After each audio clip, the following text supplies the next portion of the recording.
warahmatullahi wabarakatuh, sobat RP, salam sejahtera tentunya. Kali ini kita akan coba untuk menginstal dari sensor vibrasi atau vibration sensor mereknya Banner, tipenya QM30PT2. Oke. Sensor ini fungsinya adalah untuk mendeteksi getaran dari pompa air, juga temperatur. Jadi ada dua fungsi, yaitu vibrasi atau getaran dan temperatur dari pompa air.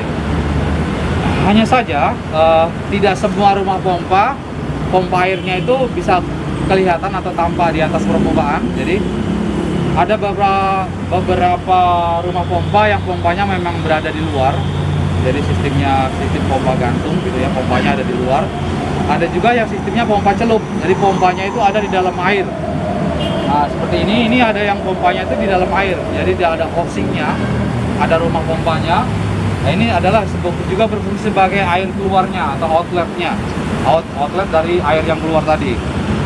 Nah, jika mengalami kendala seperti ini, berarti kan kita tidak bisa masang sensor ini di bodinya dari pompa air itu sendiri. Jadi terpaksa kita pasang sensor Bannernya ini adalah di housing di rumah pompa atau di pipanya dari pompa motornya itu sendiri. Jadi kita bisa pasang di sini seperti ini ya. Nanti ini ada magnet yang berfungsi untuk sebagai penempel atau magnet yang menempel di besi dari bodi rumah pompanya. Kalau misalnya di motor pompa ya kita pasang di bodi pompanya, atau bisa pasang juga ditutup seperti ini, berada di atas, ini tutupnya, kita bisa pasangkan di atasnya, atau bisa juga misalnya di pipanya. Kalau misalnya pompanya tidak kelihatan, cuma ada tutupnya, atau bahkan tutupnya itu pun ada di bawah tanah, yang ada kelihatan cuma pipanya saja. Nah, ini kita bisa pasang di pipanya seperti ini. Nah, nanti ada pelindungnya berupa kotak, entah dari plastik entah dari metal, silakan saja. Jadi agar tidak kena gangguan dari orang yang tidak berkepentingan atau tangan-tangan jahil, dan sampai sensor tercabut untuk hal-hal yang tidak kita inginkan. Pemasangan sensor itu sendiri, ini ada kabel.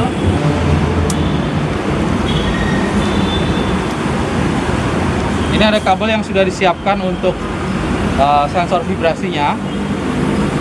Nanti kabel ini dibuatkan koneksinya seperti ini. Nanti dikoneksikan.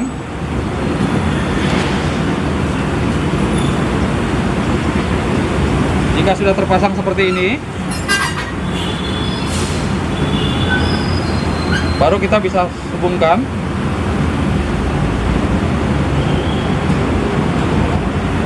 Seperti ini.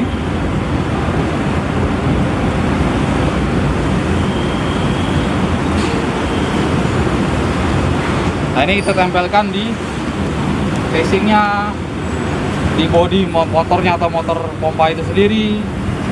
Bisa kita pasang di pipa jika memang nanti yang ada cuma pipa saja.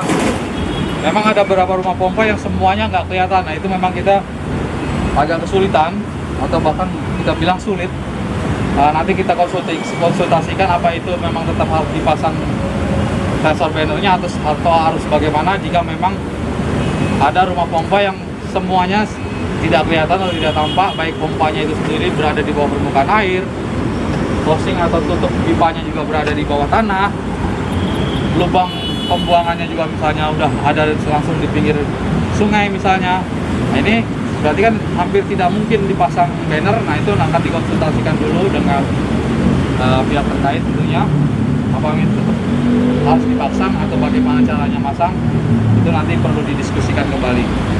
Tapi intinya sensor Banner ini berfungsi untuk mengetahui bahwa pompa itu dalam keadaan hidup atau tidak.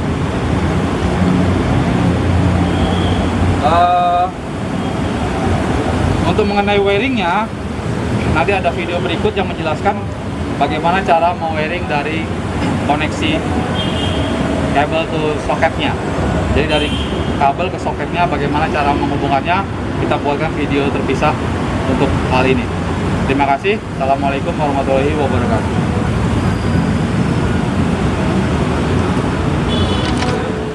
Kali ini kita akan sharing tentang pemasangan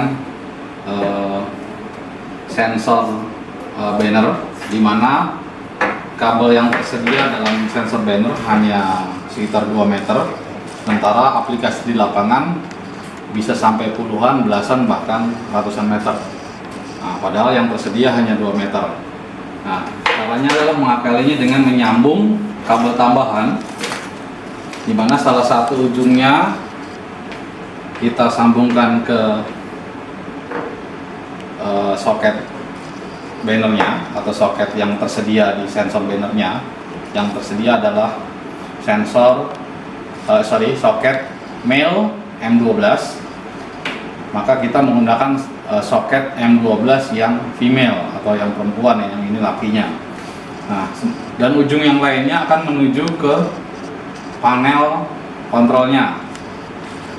Jadi ujung yang satunya ini akan disesuaikan, panjangnya ini akan disesuaikan dengan kebutuhan aplikasi di lapangan yang ada belasan, puluhan, bahkan sampai ratusan meter itu. Nah, gimana cara mengkoneksi atau membuat soketnya? Ini seperti ini. Ini umpama kabel panjang, itu kita masukkan. Kalau kita lepas itu soketnya seperti ini. Jadi ada beberapa bagian, ada fastenernya, ada grippernya, ada sealnya, ada housingnya, ada pin soketnya atau M12 soketnya ini. Nah, urutannya seperti ini. Kemudian ini kita skun kabel menggunakan skun ferrulus atau skun jarum atau needle skun. Nah, setiap wire mempunyai warna masing-masing. Di sini ada warna hijau, merah, putih, dan hitam. Sebetulnya warna ini bebas, mau pakai warna apa aja boleh. Tapi untuk penentuan kita sesuaikan dengan pin yang terpasang. Jadi yang di lapangan misalnya kita mau pakai warna merah adalah untuk pin nomor 1. Maka kita pasang. Di sini ada, memang agak kecil. Saya sendiri nggak bisa lihat kalau nggak pakai kacamata. Di terminalnya ini itu sebetulnya ada nomor-nomornya. Di housingnya ada nomor 1, ada nomor 2, nomor 3, ada nomor 4. Mungkin mata kalian yang masih muda akan bisa dengan mudah melihat penomoran pinnya ini. Cuman kalau saya sendiri harus dibantu dengan kacamata, bahkan kalau perlu dengan kaca pembesar karena terlalu kecil, dan warnanya itu hanya pons atau embosan. Jadi huruf timbul dengan warna yang sama, hitam, jadi agak sulit kita lihat. Maka harus hati-hati, harus diperhatikan pin-pinnya satu, karena ini adalah kebalikan dari yang male-nya. Jadi kalau yang male, pin 1 adanya di sebelah, kalau kita anggap ini adalah sebelah kanan, maka di soket female-nya, maka pin 1 ada di sebelah kirinya. Maka kita harus hati-hati. Jadi kita pastikan disesuaikan dengan pin yang kita butuhkan untuk pewarnaannya. Jadi misalnya pin 1 kita mau pakai warna merah, kita tulis pin 1 warna merah, maka ini akan masuk ke pin 1. Nah, ada sedikit kerjaan di sini untuk panjang pinnya ini terlalu panjang, jadi kita harus potong dulu. Yang kita butuhkan itu hanya 5 mili saja yang tertanam di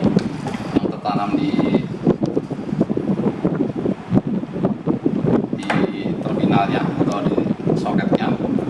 Jadi kita cari nomor 1 yang mana. Kalau saya hafalkan di sini nomor 1 itu yang ini. Nah, ini gunanya obeng jam itu. Kita buka, kita kendorkan. Kalau saya patokannya dari ini ada coak, maka sebelah kirinya adalah ini ada coakan sebagai guidance-nya, sebagai penuntunnya. Ini ada coakan, maka sebelah kirinya adalah pin 1. Kita masukkan pin 1 untuk warna merah. Setelah kita potong kurang lebih setengahnya, ini kita masukkan.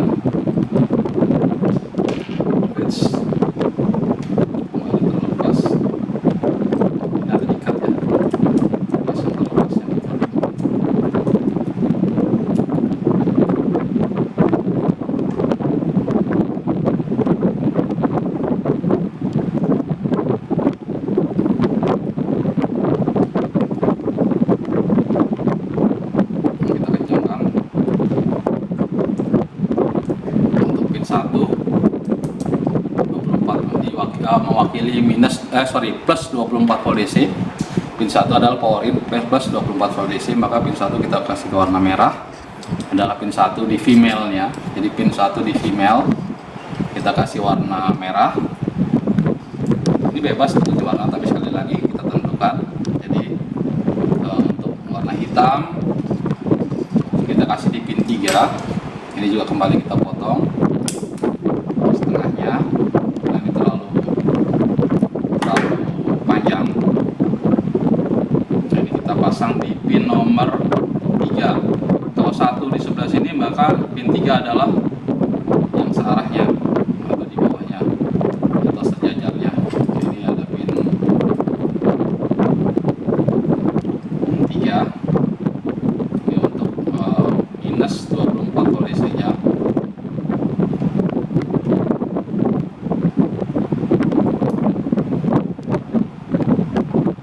Pasang, kita kencangkan kembali.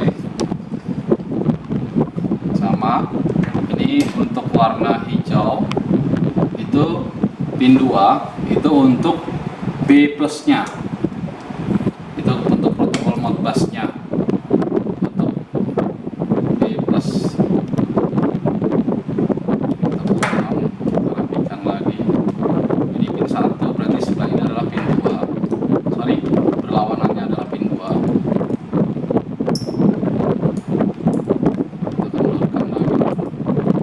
Hati-hati ya, ini bautnya kecil sekali. Kalau jatuh hilang nggak ada gantinya ini. Jadi kalau jatuh sampai jatuh kalian harus cari sampai ketemu, karena nggak ada gantinya. Karena kalau mau ganti berarti kita harus mengorbankan satu soket. Karena ini nggak ada dijual di pasaran. Bautnya ini terlalu kecil sekali. Nah, kita kencangkan, jadi jangan sampai terlalu habis atau sampai terlepas bautnya ini. Sudah untuk pin 2. Kemudian pin nomor 4 warna putih kita potong kembali. Sudah pasang di pin nomor 4.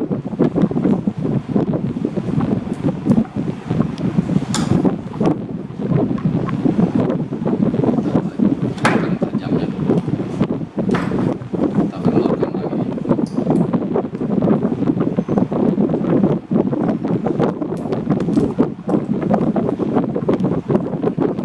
Saya hanya bilang untuk hati-hati mengendorkan baut, apalagi kalau di lapangan daerahnya misalnya dekat dengan pompa yang kalau cemplung, kalau jatuh nyemplung. Makanya untuk ini hati-hati, jatuh nyemplung hilang, wah gantinya nggak ada. Nah, sudah terpasang seperti ini. Ini sudah kita sesuaikan pin-pinnya dengan warna yang harus koneksinya. Nah, untuk groundnya ini karena tidak digunakan, kita potong seperti ini. Jadi biar lebih rapi. Nah, baru kita kencangkan. Ini untuk mengencangkan housingnya. Kemudian ini sealnya masukkan. Kemudian ini fastenernya. Gripnya. Baru ini fastenernya. Oke, selesai. Ini jadi panjangnya ini baru nanti kita sambungkan ke soket yang ada di sensornya seperti ini. Jadi ada gate pembantu di sini. Jadi gate-nya harus ketemu dengan gate-nya lawannya. Baru kita putar fastenernya, kencangnya. Oke, seperti ini. Jika sudah, ini tetap harus kita isolasi. Kalau yang kebetulan berada di dalam rumah pompa, ini kita tidak perlu isolasi. Tapi kalau yang ada di luar rumah pompa, karena ini tidak tahan air atau bukan IP67 atau IP68 yang tahan terhadap air, maka kita harus bantu bungkus dengan isolasi kembali agar lebih tahan terhadap air. Jadi isolasi ini hanya dilakukan untuk yang berada di luar rumah pompa atau yang terkena hujan atau air secara langsung, maka ini kita isolasi. Tujuannya agar tidak masuk air atau tidak terkena air. Nah, ini butuh isolasi juga agak banyak karena yang diisolasi cukup besar. Ini kita isolasi terus sampai membungkus dengan sempurna atau dengan baik terhadap air. Mungkin kalian bisa mengisolasi dengan lebih rapi, karena saya sekedar aja seperti ini. Jadi kalian harus pastikan bahwa ini benar-benar terbungkus dengan baik atau dengan sempurna agar tidak kena air secara langsung. Oke, sudah jelas. Kalau memang belum jelas, silahkan nanti hubungi saya. Kalau ada salah satu rekan yang bertanya, kenapa harus menggunakan soket, Pak? Kenapa nggak dipotong saja secara langsung, terus kita koneksikan langsung wire to wire-nya? Ada beberapa alasan. Alasan yang utamanya adalah bahwa sensor banner akan hilang garansinya jika ini dipotong. Makanya ini nggak boleh dipotong. Nah, ngakalinya ya terpaksa kita harus korbankan soket seperti ini. Sebetulnya kalau boleh, atau katakanlah si banner masih bisa menggaransi walaupun kabelnya dipotong, ya lebih baik kita nggak keluar duit buat soketnya, nggak repot lagi juga cara masangnya, nggak resiko pin hilang dan lain sebagainya, atau pekerjaan waktu yang lebih lama. Tapi karena si banner akan menghanguskan garansinya jika kabelnya ini dipotong atau soketnya itu dibuang kalau kita mau gunakan sambungan secara langsung. Makanya untuk menjaga validasi atau garansinya, maka kita harus lakukan hal seperti ini. Jadi rekan instalasi di lapangan atau sahabat RP atau sobat RP, mohon maklum dengan sedikit repot ini, tapi ini sekali lagi kita lakukan agar kita sukses dan tidak ada kendala di lapangan. Terima kasih, saran dan kritik kami tampung dan kita tentunya akan kita proses atau kita untuk menunjang kemajuan atau suksesnya dari pekerjaan ini. Terima kasih. Assalamualaikum warahmatullahi wabarakatuh.